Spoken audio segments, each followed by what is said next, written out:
ସର୍ବଭାରତୀୟ ଟି20 କ୍ରିକେଟ ଟୁର୍ଣ୍ଣାମେଣ୍ଟର ତୃତୀୟ ଦିନ କୋଲକାତା ସମ୍ବଲପୁର ବିଜୟ ହୋଇ ସେମିରେ ପ୍ରବେଶ। ସ୍ଥାନୀୟ ପ୍ରଫୁଲ୍ଲନଗର ସ୍ଥିତ ଲେଟ୍କଟ୍ କ୍ଲବ ଆନୁକୂଲ୍ୟରେ ଆୟୋଜିତ ସର୍ବଭାରତୀୟ ଟି20 କ୍ରିକେଟ ଟୁର୍ଣ୍ଣାମେଣ୍ଟରେ ତୃତୀୟ ଦିନର ଏକମ ମ୍ୟାଚ୍ରେ କୋଲକାତାର LRST ଟିମ୍ 8 ୱିକେଟ୍ରେ ବିଶାଖାପଟ୍ଟନମର ଇଷ୍ଟ କୋଷ୍ଟ ରେଲୱେକୁ ପରାସ୍ତ କରିଛି। ପ୍ରଥମେ ବ୍ୟାଟିଂ କରି ଇଷ୍ଟ କୋଷ୍ଟ ରେଲୱେ 18 ଓଭରରେ 8 ୱିକେଟ୍ ହରାଇ 131 ରନ୍ ସଂଗ୍ରହ କରିଥିଲେ। ଦଳ ପକ୍ଷରୁ କିଶୋର କୁମାର ସର୍ବାଧିକ 33 ରନ୍ ସଂଗ୍ରହ କରିଥିବା ବେଳେ ବିପକ୍ଷ ଦଳର ଅଙ୍କୁର ଚୌଧୁରୀ ଓ ବିଶାଳ ଭଟ୍ଟି 2ଟି ଲେଖାଏଁ ୱିକେଟ୍ ଅକ୍ତିଆର କରିଥିଲେ। ଉତ୍ତର କୋଲକାତା 11.4 ଓଭରରେ 2 ୱିକେଟ୍ ହରାଇ 135 ରନ୍ ସଂଗ୍ରହ କରି ବିଜୟ ଲକ୍ଷ୍ୟକୁ ହାସଲ କରିଥିଲେ। ଦଳ ପକ୍ଷରୁ ବିଶାଲ ଭଟ୍ଟି ଅପରାଜିତ 60 ଓ ରିଷଭ ଚୌଧୁରୀ ଅପରାଜିତ 52 ରନ୍ ସଂଗ୍ରହ କରିଥିବା ବେଳେ ବିପକ୍ଷ ଦଳର ଆର୍ ପ୍ରସାଦ 2ଟି ୱିକେଟ୍ ଅକ୍ତିଆର କରିଥିଲେ। ବିଶାଲ ଭଟ୍ଟି ମ୍ୟାନ୍ ଅଫ୍ ଦି ମ୍ୟାଚ୍ ବିବେଚିତ ହୋଇଛନ୍ତି ଓ ଅତିଥି ଭାବେ ଯୋଗ ଦେଇ ସମାଜସେବୀ ଦେବାଶିଷ ଦାସ ଏହି ମ୍ୟାଚ୍କୁ ଉଦ୍ଘାଟନ କରିବା ସହ ଖେଳାଳିମାନଙ୍କୁ ଅଭିନନ୍ଦନ ଜଣାଇଥିଲେ।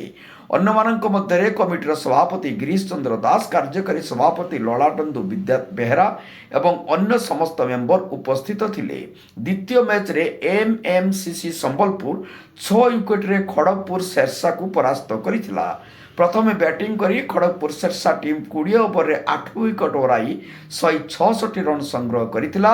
ଦଳ ପକ୍ଷରୁ ତୀର୍ଥରାଜ ସିଂ 60, ପି ସୋମେଶ୍ୱର ରାଓ 35 ଓ ରୋହନ ଦାସ 23 ରନ୍ ସଂଗ୍ରହ କରିଥିବା ବେଳେ ବିପକ୍ଷ ଦଳର ମନୋଜ କୁମାର ବାରିକ, ରାଜେଶ କୁମାର 2ଟି ଲେଖାଏଁ ୱିକେଟ୍ ଅକ୍ତିଆର କରିଥିଲେ।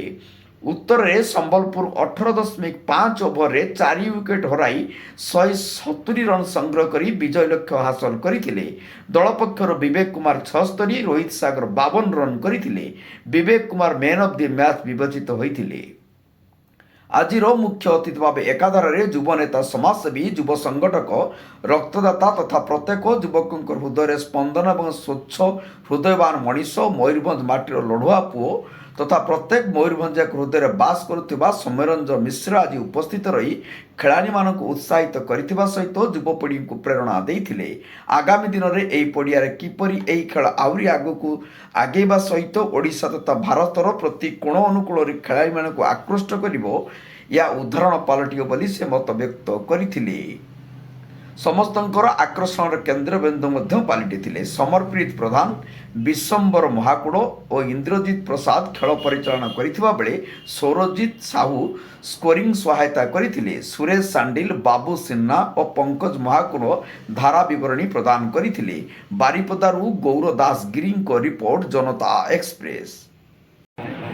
ପ୍ରଥମତଃ ଲେଟ୍କଟ୍ କ୍ଲବ୍ର ସଭାପତି ଗିରୀଶ ଭାଇ ଏବଂ ତାର ସମସ୍ତ କର୍ମକର୍ତ୍ତାଙ୍କୁ ଧନ୍ୟବାଦ ଦେବି ଯେ 30 ବର୍ଷ ଧରିକି ସେମାନେ ଗୋଟେ ଅର୍ଗାନାଇଜେସନ୍ ଚଲେଇଛନ୍ତି, ଯାହାକି ସାଧାରଣ ସ୍ତରରେ ସମ୍ଭବ ନୁହେଁ।